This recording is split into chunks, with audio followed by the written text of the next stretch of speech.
Hey guys, Chris here from the YouTube channel Sabrosa. Today I want to talk about one of the darker tarot cards, Trump number 16, the Tower. I wanted to share with you some of the history of the Tower card. I have an excellent new book that I'm excited to share with you. I want to talk a little bit about the imagery and meaning of the card. I've selected about a dozen different versions of the Tower card from my collection to share with you. And I also have a personal story I'd like to share with you that illustrates the lessons we can learn from this card and also explains my recent absence from my channel. I do appreciate your patience in waiting for some new content, and I hope that you're really going to like today's video and maybe learn something that might be relevant in your life and on your own personal journey.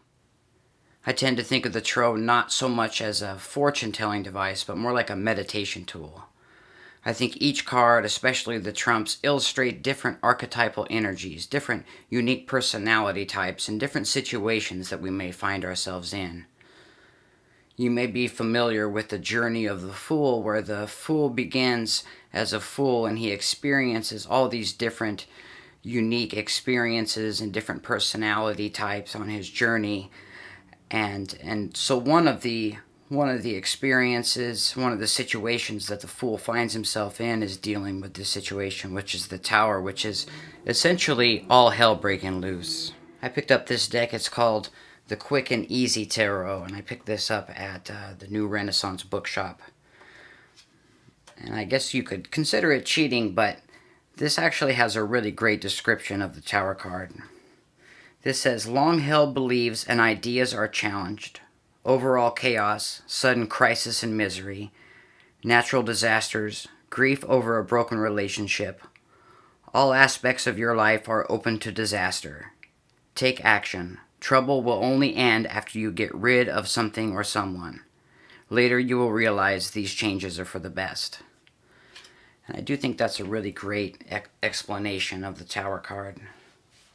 So part of what inspired today's video is this book. This is a gift that I received on the winter solstice from my friend Giovanni.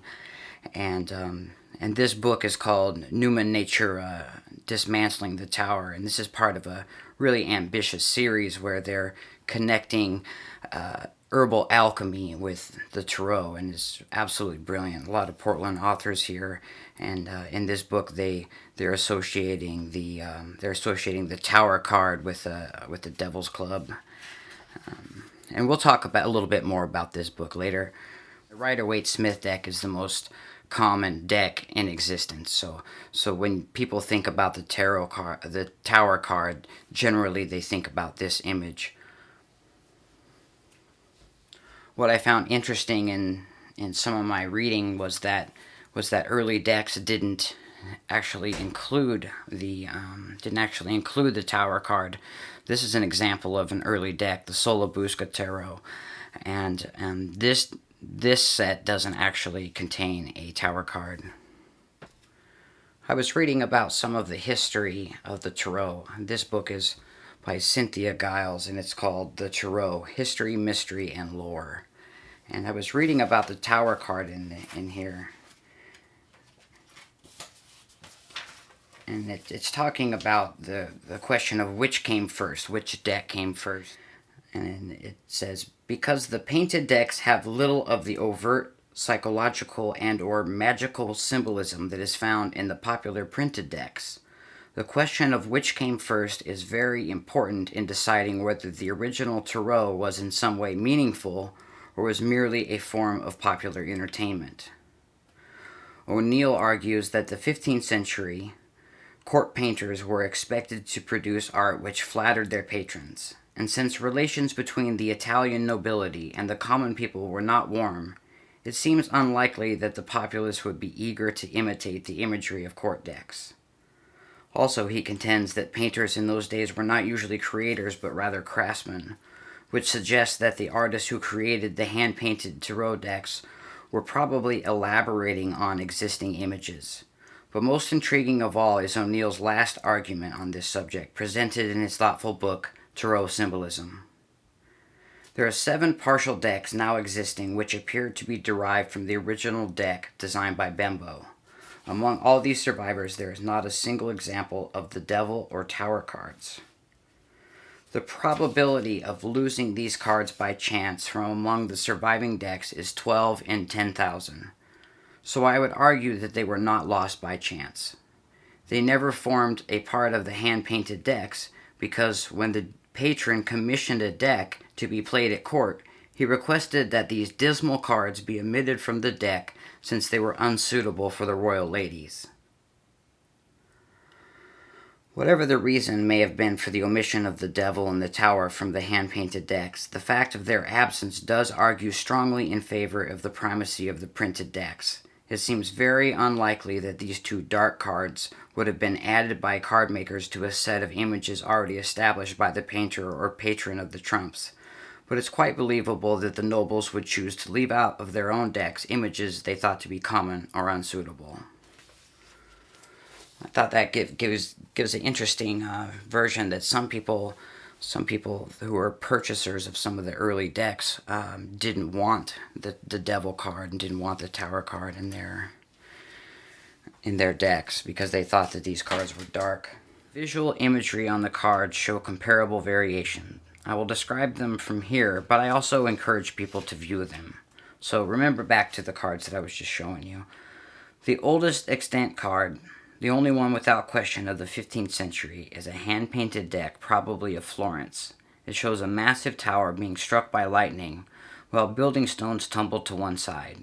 There is nothing else, and like all the early cards, there is no title. A card of circa 1500 from the Rosenwald sheet adds the little flame-like objects next to the tower, as though from the sun, pictured above them. In another of around the same time, small globes fall from the sky. So remember those little globes that were falling from the sky in the Tarot of Marseille.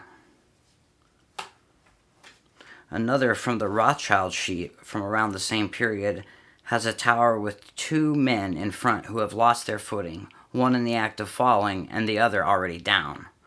Fire emanates from the building. There is no lightning, although two suns emanate their rays from the upper corners. In another early Italian card, a tower is struck by lightning that emanates from a sun in the upper right corner. There are no men, but a devil stands inside the doorway. The Tarot variant known as Minciati also shows a devil in a doorway, this time with flames shooting out and a woman fleeing. Although untitled, these last two are no doubt the House of the Devil. That's from Newman Nature, Dismantling the Tower. This is from the Visconti Sforza deck. It's actually a Tarocchi deck, so a very early tarot card deck, and you can see that a lot of the imagery, I'll put back this one for comparison. You can see that a lot of this imagery is here. You don't see the lightning bolt, but you do see this crown, and you do see these two people falling from this tower. So that's the Pierpoint Morgan Visconti Sforza Tarocchi deck. And here's another example from a very early deck. This is from the Carrier Visconti deck, and this is a 15th century Tarocchi deck. Here we can see this. We can see there's something hitting the tower here, but it's not. You can see a sunshine, but it's not entirely clear that that's a lightning bolt there. And again, you can see the people that are falling down from here, and you can see this crown. So a lot of the same imagery, and you can see how as we go along, and I'll show you some of these different early tower cards, how the imagery came to be what it is here in the Rider-Waite-Smith deck. So this is a deck called the Tarot of Marseille from Lescarbot, and this is a really beautiful deck. And I also have a smaller version of this. This is called the CBD Tarot de Marseille. This is a smaller version, but you can see here. You can see the crown coming off of the tower, and you can see the people falling here, and these become dots, and here these become like letters, and these letters are even more pronounced. Like when you look at the Builders of the Adytum, you can see that these are Hebrew letters. That's the large version of the Builders of the Adytum deck, and part of the deal is that you color that in yourself, and here's the smaller version. And so the large deck only comes with trumps, and then the smaller deck comes with the smaller cards as well, and that's from the Builders of the Adytum deck.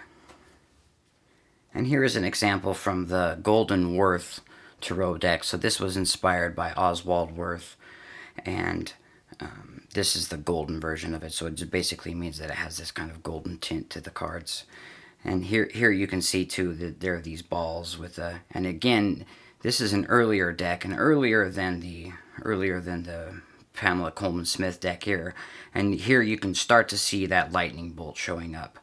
And so in the very early decks, there was not a lightning bolt here, but beginning about the Oswald Worth deck, which was right before the Pamela Coleman Smith deck, you start to see this lightning bolt coming into play. And again, the same imagery, but this time the people are being hit with bricks on their way down, so you can see kind of where that imagery is going. The concept of the Tower card is like you've built this tower of energies, you've spent all this time and energy building your tower, and then just all hell breaks loose, and lightning strikes the tower and sends you flying, and it's basically about what do you do next to pick up the pieces, and where do you go from there, and what sort of lesson can you learn? What life lesson can be taught from this situation, so that maybe next time you're more prepared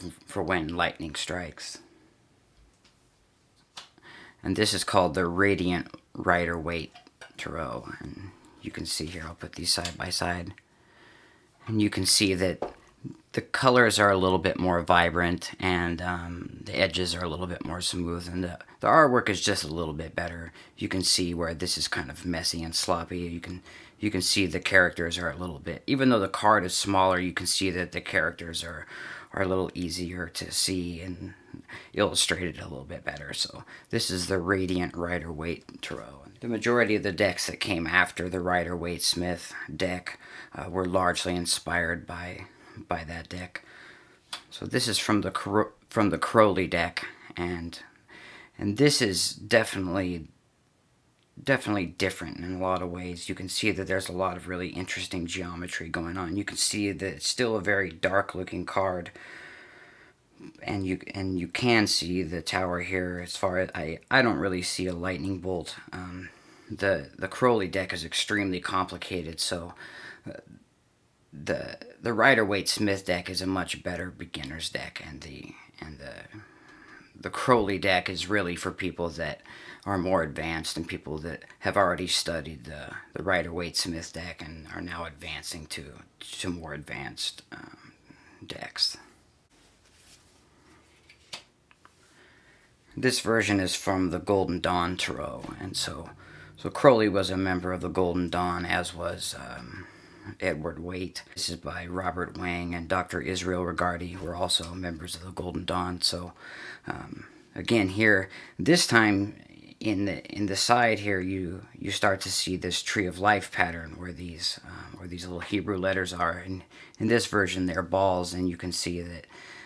And also you begin to see this W sort of shape, this W shape here, and I'll contrast that again with the Builders of the Adytum deck here.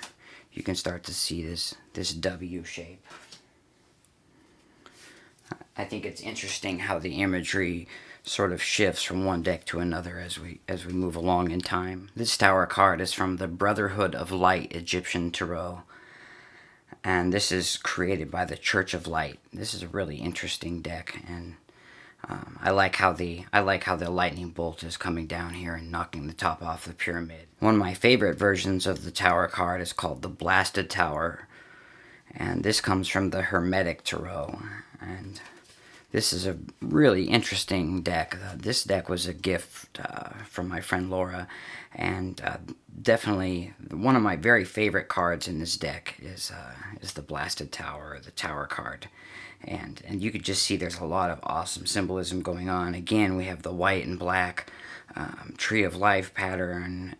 We have the sunshine with that W-shaped lightning bolt, and here's the symbol for Mars. And when we think about what the Tower card means, Mars's energy is like the god of war. Is like a warring energy, like all hell's breaking loose, and war is hell. War is crazy, and crazy things happen during war. So. Yeah, this is really awesome. I think this is one of my very favorite versions of the Tower card. I have a couple just random tarot decks, and this is the Tarot of Gemstones and Crystals. And so for the Tower card here, they have pictures of calcite. And calcite's really fascinating. You can see in this picture there are different types. There's some orange calcite and some green calcite. And when you look at these little pieces here, these are called optical calcite. Optical calcite is super fascinating. This is a piece that I got from the Fossil Cartel in downtown Portland. You can use this on an overcast day to find the position of the sun, because as you scan the horizon with this thing, you'll start to see these little rainbow effects popping out as you place it right in front of the sun. So you can kind of test it out on a not so cloudy day, and then again on a more cloudy day, and you can see it's really neat how you won't be able to physically see where the sun is, but you can use a piece of optical calcite and it'll show you exactly where the sun is. And I thought it was interesting that they chose calcite to represent the Tower. This is definitely one of my favorite cards, one of my very favorite versions of not just of the Tower card, but one of my favorite tarot decks. This is called Mystic Mondays, and this comes with a really interesting app, and you use the app to, it shows you all the card meanings, and there's like, you can do a different card each day and learn the tarot that way. And I think this Mystic Mondays really represents the future of the tarot, and I think it's really awesome how they've represented the Tower here, and again that you can really see that there's this energy of the same sort of geometry that you saw in the Crowley deck. You can see this sort of geometry going on here. And that's just one of my personal favorites. I really like this. I really like this deck, and I think they did a really awesome job, modernizing the tarot for a new generation. I think part of the fun of learning the tarot is coloring your own deck, and so this is from a Color Your Own Deck book that I found on Amazon, and it's just kind of this generic image, but it's at the same time it's actually really well done, and I think I'll really enjoy coloring that. And of course, part of the builders of the Aditum series of lessons, as you take each lesson, then they teach you about the different colors, and you color in each card as you go. And in this way, it really connects you with your own personal tarot deck. And so I recommend that if it's something that you're going to spend a lot of time into, that you either create or color your own deck to really personalize it and give it your own energy. Synchronicity can be pretty amazing sometimes. So this book was a gift from my friend Giovanni Feather, and this was a gift that he gave me for the winter solstice. And this is just amazing. It's just an amazing book, and couldn't have come at a more appropriate time. I was talking about kind of my personal experience, and I recently had a really crazy personal experience. I had like a crazy neighbor, and the neighbor was drunk and was threatening to assault me, and literally tried to kick in my front door, and then actually went around and tried to kick in the back door when they were unable to kick in the front door. And this was just absolutely terrifying. I'd been gone at the beach all day picking mushrooms, and it had the best day. And then I came home, and this just happened completely out of the blue the same evening. And I've been spending a lot of time having to deal with the police. I had to go to court and get a restraining order, and I guess what makes this really relevant to the Tower card is all hell breaking loose, right? It's this situation that I found myself in. I'd spent a lot of time and effort, building this tower, building on these different projects that I was doing in different aspects of my personal and social life, and all of that just got completely, just went to, just went crazy. That Mars war energy, and so I've been spending all this time having to deal with just really crazy stuff and really not being able to spend the time making YouTube videos like I like to be doing. And so I guess part of the lesson that we learn in the Tower card is like, are we going to let these situations that we find ourselves in rule us, or are we going to do our best to kind of get back to who we are and what we are after we, experience these sort of crisis sort of situations. And so again, going back to this just real basic explanation of the Tower card, long-held beliefs and ideas are challenged. Overall chaos, sudden crisis, and misery. Natural disasters, grief over a broken relationship, all aspects of your life are open to disaster. Take action. Trouble will only end after you get rid of something or someone. Later you will realize that these changes are for the best. There are these acts of God, there are these lightning strikes in life that just come from out of nowhere, and oftentimes when we're feeling our best, when we're super happy, we kind of let our guard down. And in my personal experience, that's kind of what happened with me. I kind of let my guard down a little bit. I was on a really good personal space, and I really wasn't taking the steps that I could have been taking to protect myself and to keep myself away from dangerous situations. So that's some of the lessons that we can learn. So I'm really looking forward to spending some time with this book. So I hope that you enjoyed today's video. I hope that you enjoyed learning about the Tower card. I'd love to hear from you guys about some of your personal experiences and in building your tower, and what sort of lightning hit you, and how you were able to put yourself back together and pick up the pieces and move forward.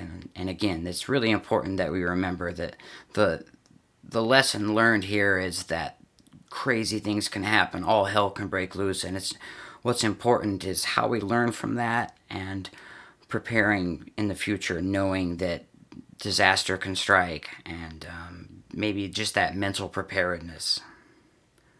So I want to thank you for taking the time to watch the video. I'd love to hear from you guys with your experiences. I've got lots of new content that I'm working on, and I appreciate everybody subscribing to my channel. That'd be great if you could share with your friends. So thanks again for watching. Peace profound, and LVX.